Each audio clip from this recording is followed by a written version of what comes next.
Welcome everybody to this session on open research and reproducibility.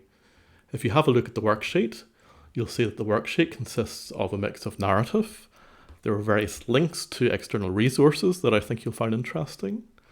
There are some videos I'd like you to watch. The first video talks about the history of the so-called replication crisis in psychology and biomedical sciences, and how this replication crisis led to the recognition that people needed to adopt open and reproducible research methods in their work. You can download the slides from this talk by clicking here to get them in PDF format. If you have a Google account, you can click on this image here and then download the slides in whatever format you want. After having had a look at that video, I'd like you to read a couple of journal articles. You can access them simply by clicking on the image. This first one, by John Ioannidis from 2005, talks about the so-called replication crisis in biomedical sciences and why most published research findings are false. And this paper really started the most recent conversation around replication and reproducibility in science.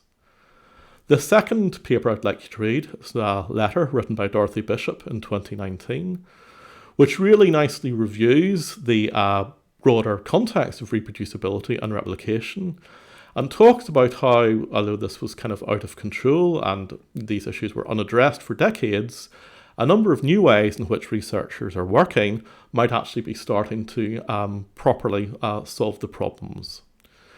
I'd then like you to have a look at this video here, which talks about what you can do in your own research. It's largely about changing habits that will ultimately make your research more open and reproducible. So it's really about doing things a little bit differently from how you might have done them previously. Again, you can access the slides in PDF format simply by clicking on this link here, or you can download them from Google Slides, whatever format you want, by clicking on this image here.